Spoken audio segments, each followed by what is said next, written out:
And in the bottom left, in the red here for Storm Gaming, the favorites, Namshar.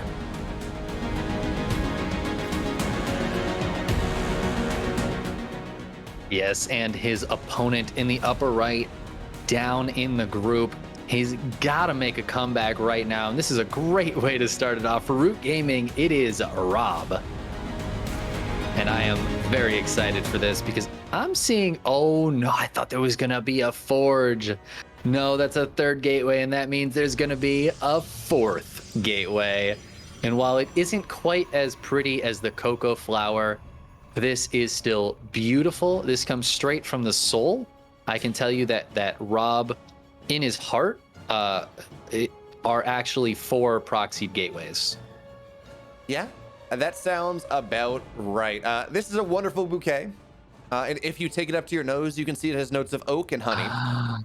And did Namshar was headed that way with the Overlord, and then he stopped. Okay. He sees it as he goes to take a third before 2 minutes. That's not a good place to be, but okay, so, at least he sees it. He's done the thing. He's done the thing. This is something we honestly, in most games, spawning pool placement does not matter. 99 games out of 100, 999 games out of 1,000 does not matter. But there's a spot here, and I actually don't know whether you can walk the spine into it or not. But you can get there's a spot with where this spawning pool is, where you can put a spine there, and the zealots don't get surface area. It's like you just get diminished surface area, but that's not going to matter here because now the zealots get on top of these, and oh, the probe is going to get canceled or going to get surrounded immediately. That's going to be nice, of course. There's still a lot of zealots here, and well, the drone surround is going to be enough. Yeah, they're going to burrow on through. Namshar has this easy. Yeah, I mean this is a great start for him. He did get one spine canceled, but another one is coming up. He's going to have spines 2 and 3 finished up here. More lings coming out. There is a queen up. It looks like this natural is in a lot of trouble, but there's no like, what's the follow-up to this for Rob? You know, how does he follow this up? He's got all of his production on this side of the map, so he could build a cyber core, take a gas, and just try to go into stalkers or something like that. But it's going to be very difficult for him. The zealots are never really going to be able to catch up to these lings. Lings trying to catch some of the reinforcements, but to be honest, even with a decent surround, lings don't do that great against zealots, and the zealot production here is still very high. Namshar trying to get into roaches. He has a decent amount of gas, so we can start to see roaches coming out. You know, I almost want to say, I mean, these Zerglings are doing a good job of zoning things out, of kind of preventing the zealots finding their way on into the main base, but I almost just want to see these Zerglings run across the map. I mean, there is nothing here in the main base. You run these Zerglings across the map, Rob, he's got to pull workers, and even that's not going to work. Maybe he recalls, that's a victory for you. Whatever it is, it's a victory there for the Zerg players. There we go. The roaches are now out. The drones were pulled for a brief period of time, but yeah, these zealots, they're not going to get much done here. Again, the Zerglings, I think they should run across the map, go kill the opponent. That's fine. But do we just see stalkers out of this? Like, straight up, you said get a gas, get a cyber core. Like, okay, maybe, but the cyber core is going down. This is double gas for Rob. I'll be honest, I don't know. I don't know that I've ever seen this get this far. This is uncharted territory for me. I usually either see it comes in and wins, or it comes in and loses. And you know what happens when the stalkers start coming out? Things feel like they're getting a little weird. And hey, Namshar must have heard you say that through the ethos, because he sent those lings right across the map, and now it's probes versus lings. And honestly, the probes crushed that fight. Wow. That works pretty well. Oh wait, the roaches, they're gonna find the pile up, but the stalkers, they're out. They gotta back up from these zealots. They really can't take damage from them. Oh, look at that. See, in just a second, taking a lot of damage from those zealots from not microing back. And now that these stalkers are out, they can start really putting pressure onto the roaches. Link speed's on the way, though, and link speed can really change this up, especially if Rob goes too heavy into stalkers. Spines are trying to move. Ooh, okay. Rob's not going to push up that ramp, but spines take about 1,000,000 years to burrow, so that's a scary moment for Namshar when you decide to move both spines at once. I was going to say, I'm very surprised to see Namshar here. Okay, this base is not going to go down. That is not happening, bud. I am very surprised to see the fact that it's taken this long for spines to hit the edge of creep. I mean, maybe Namshar was just really comfortable with his Roach Micro. He's like, look, I'll be fine here. But you feel like, again, putting these on the edge of creep, and actually, did the creep tumor get killed? I feel like he went to put it down and then decided not to. Maybe he was worried the stalkers were going to come up. Maybe, yeah, because again, getting that creep there, especially allowing the creep to spread onto the low ground, that's going to be rather nice. Now, speed is done. Oh, there's Ling speed. Yeah, there are only a couple of zealots left with this. Is anything else coming out of these gateways? A couple of adepts. Oh, the stalkers get completely surrounded. They're trying to micro away. The adepts just kind of running around move command right now. That is not ideal. And so far, this is a great engagement for Namshar. Rob losing just about everything here. Yep, he has lost his wallet. He has lost his lunch. He's lost his lunch money even. There's nothing He's much more he gonna can do here. lose his Artosis pylon, the final thing that you can lose in this game, I think. 2 gateways being built back at home, but hey, it's cannon. Oh, You know no, what? man. It's fine. It's cannon rush time. We're 6 minutes into the game.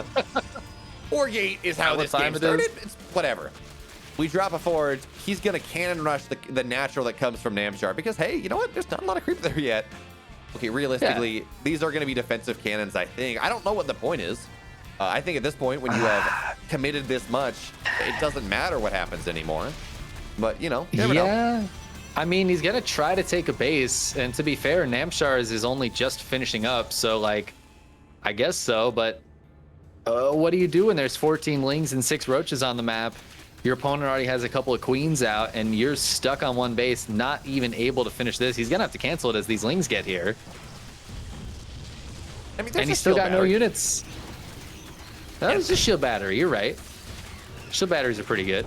Yeah, I've heard they can make you hold from insurmountable odds, but there's insurmountable odds, and then there's this game. And Guess like, we'll find out then, huh?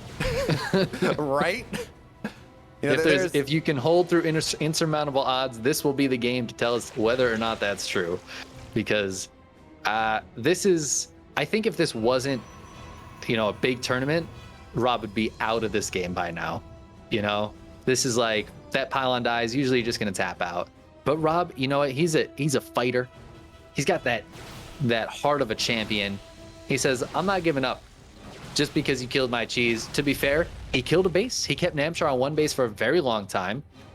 He didn't take good trades. I thought maybe they were going to be a little better, but they were not. You know what? Now he's got a handful of gateways up, getting +1. If he can hold a natural base for a little while, maybe he can make something happen. Maybe. It's kind of funny here. So, Chicken Man, what is the technical term for a super late GG? The technical term. It's a fantasy GG timing, right? Well, there's two. There's two you could use.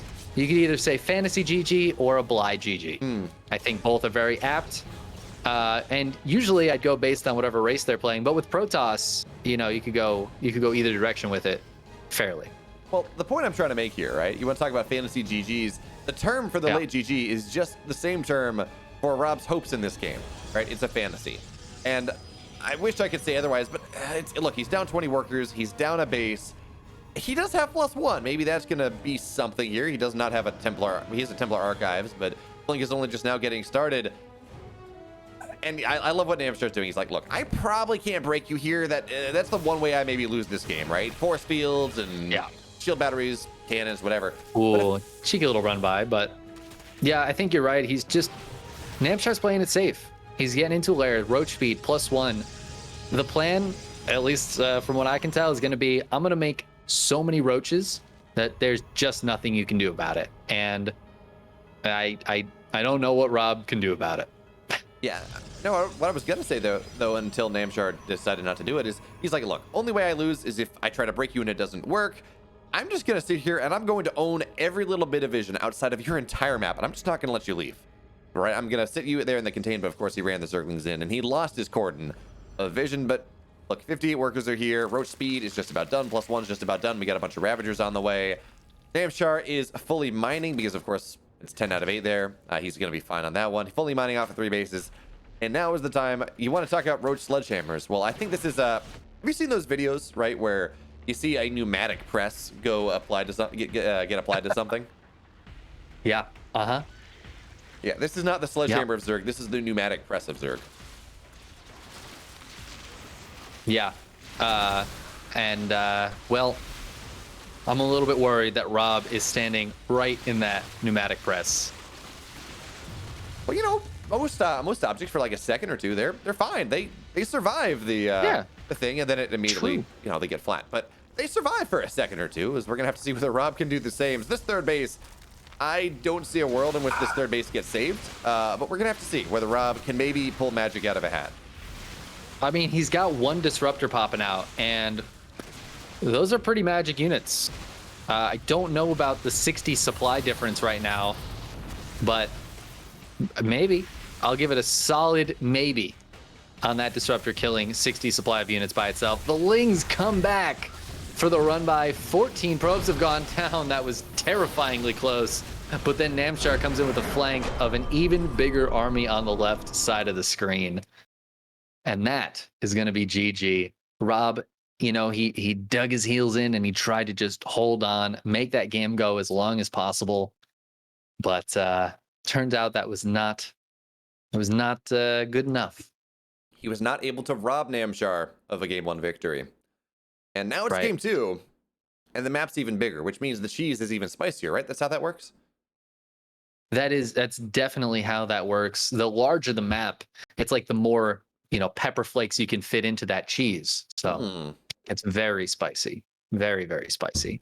The question though is, and really it gets a little dicey though, because, you know, a lot of times if you have a fantasy, you don't want too much spice in there.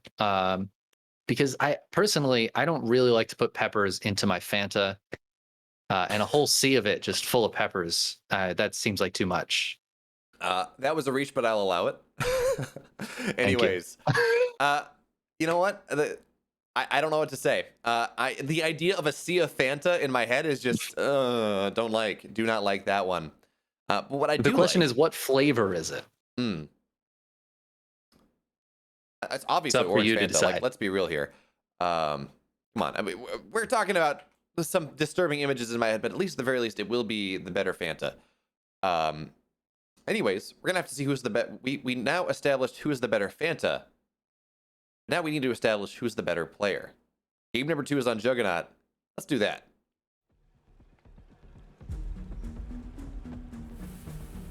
In the upper left, in the red, holding off the flower in game number 1 for Storm Esports, Storm Gaming, Namshar.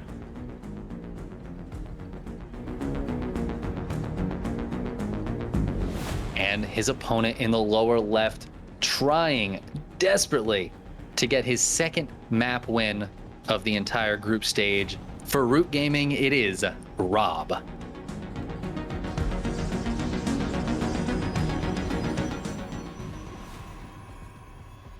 Now, Chicken Man, I guarantee you there's going to be at least one person in chat that says, hey, how dare you? Great Fanta is the superior Fanta. What are you talking about? Oh, yeah, they might say that, but Twitch chat's known to be wrong for sure. That's fair. Yeah. What I was going to say is I think, you know, maybe you want orange Fanta. I don't know what kind of Fanta Rob would prefer, but since Namshar is in the red, I'm thinking it might end up being the strawberry fantasy winning this one out. Very possibly. Now, what I think is a little bit interesting here from Namshar, he didn't go early pool, right? He's like, yeah, you forgated me game 1. I feel no need to react to that. It's Juggernaut. I am confident. I'm going hatch gas pool. It's fine. Don't worry about it. And I mean, yes, I mean, he held game 1 rather easily. It just took him a little while to finish the job. Just wanted to make sure that he was totally okay. And also, look at this. Namshar, he's playing the Korean style of, well, what used to be known as the Korean style of ZVP, that 19th third. Yeah. And he tried to do that last game. Remember, that's how he actually ended up scouting the 4 gateways. Without that early third, I think Rob just straight up wins last game. Like, that is a hugely different game without the early third base. And I think that's so funny that the greed ended up saving him from the cheese. Like, I say greed, it's really not that big of a difference, which is why we don't really see it anymore, because, oh, early third, it's really cool. But then it was like, well, it doesn't really help you that much. I remember one time I asked Lambo why the Koreans did that and why Europeans would do the later third. And he said that like it doesn't affect the creep or your economy at all. If anything, the early third is worse. And I was like, oh. He goes, I don't know why the Koreans do that. So that's why we stopped seeing it. Yeah, I've always thought about it as this idea of like, oh, you get a little more larva off the third, but you get slower queens. And that, well, another reason why maybe even the Koreans have stopped doing it is the meta is queen walks. The meta is mass queens because it's all Stargate tech, and you get slower queens. That's always a problem. But, you know, if Lambo's saying it's actually just 100% worse, then I will 100% take his take his word on that one. Yeah, you know, I trust him more than I trust myself. You know what I do know is very good, though, are the Invisible Men. I tend to be a fan of the invisible. Well, okay. Let's be correct here. I enjoy the Invisible Men when I'm not playing against the Invisible Men, because the amount of games that I have lost, because even if I have a spore, 4 GTs run on in there and they snap this more before I can react, because, you know, I'm not very good at this game, is non-zero. In fact, it is extremely non-zero. One might even say it's like you divide by 0. It's just that big. I don't think that's gonna happen in this game though, as Namshar, well, you know what, actually, there's always the chance, because of course pro players, they're going to sit here, they're going to try to cut as many corners as possible to hit the most optimal build. And as Namshar has not scouted, he scouted the Twilight, he's not scouted the Dark Shrine here, but as I say that, we got the 430 spores coming on down. It's not the 330, wow, I need to worry about oracles, but it is the anti-DT anti-DT spore timing, so he should be totally fine here. Zergling's on the way. We already got some safety roaches. Namshar, he knows absolutely what he has to be worried about at the very least. Or he's just aggressive. He knows who he's playing against, right? He's like, this is a classic NA Protoss if I've ever seen one. What do I need to worry about? DTs. I think this is planned aggression, but the spore crawlers tell me that he knows that there's a big weakness here, and it's DTs. And as this prism comes in, I'm really surprised the prism actually avoided the Lings on the other side of the map. They're trying to go for that spore crawler, but they are not going to get it. And oh no, the war prism goes down. Rob drops the wow because, I mean, wow. And that, I mean, I don't want to say that's the end of the game, but it kind of feels like the end of the game. Those DTs didn't get too much done. If they had been able to get out, morph into Archons, and go back in, I'd be feeling all right about this for Rob. Because the DTs don't need to get a ton of damage by themselves. But these DTs, it's real bad. These DTs have a lot to make up for. They're getting good drone kills. They're going to go for the spore crawler now, but it looks like a transfuse is going to save the spore. Only one DT getting out of there. But that makes up for it a little bit. The fact that Rob doesn't have a third base still, though, is a very large problem. Yeah. It's a decent problem, absolutely. Now, is it bad that I'm almost cheering for that second Warp Prism to go down? Just for the just insanity of it. But anyway, the Warp Prism gonna go on once again. I guess if you want the game to end right now, you can cheer for that. Because that would be GG. Yeah, now, the third base was not canceled here. Zerglings needs to find that one out. Is the Warp Prism... Oh my god, that queen. The queen. Where'd that queen go? Wait, what are you doing? No! How is he being allowed to warp in right now? Oh, there it is. Oh! Okay, so he pulled off everything because there was no detection in the third base. That got sniped down. But now there's an Overseer. Nothing's doing here. DTs are starting to die. And yeah, that's the second Warp Prism. Third base will be kept alive because, well, defensive DTs are fantastic when there's no detection. And look at this double forge here for Rob behind this. He's like, look, okay, this didn't work. I got some workers, but not enough. Maybe if I go massive greed, maybe if I get like one, maybe if I get 2-2 when my opponent only has like +2 or +1, maybe that's going to be the change I need to see in this world. But DT's going to run on it. It will assassinate that. No, it's not going to assassinate the queen. Rather, would rather preserve its life for the little longer. Yeah, it's going to go for the recall. I mean, at this point, Rob has lost so much. Look at that resources lost, and his third base feels so late. I mean, Namshar, he's in a great spot. He's getting into that spire. It's already halfway done. And what do you do here is Rob against that. He can make some Archons, but if there is one thing that just theoretically is good against Mutas, but in practice is just abysmal, it is Archons. Well, I mean, they're great at fighting Mutas. That's something, and we already will see some static defense here in the bases, at least in the third base. So maybe that keeps the probes alive a little bit longer, at least from the Glaives bounces. I mean, I'm kind of scratching for silver linings. You lose how many DTs? You lose 8 DTs to Warp Prisms on a build that gets a late third anyways. 8 workers is not enough for that one. I'm just gonna throw that one on out there. Now, Namshar's gonna have enough for just about 10 mutas when this does pop. There we go. 10 mutas are now gonna fly on over the map, try to cause some chaos. Yeah, and I'm interested if Namshar's going to go real hard on the mutas. He's got +1 started up, and yeah, I think that's the right call. I think in this game, you want to go mutas. You don't want to let that muta button go. Mass muta has a really interesting place against Protoss where if it starts to snowball, there is nothing the Protoss can do. You can try to base trade.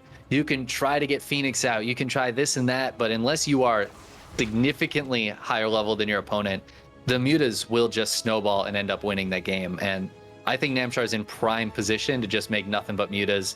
Rob's going to spot these mutas. He has no idea they're coming. He is just not prepared for this at all. And that is the worst possible feeling. Blink is only just started, and it's right here. The mutas could try to take that down or delay it by killing a pylon, but they're just going to go straight for the probes, and then for these warping and stalkers that are coming over, it's only a few of them. The Archons can't fit through the wall.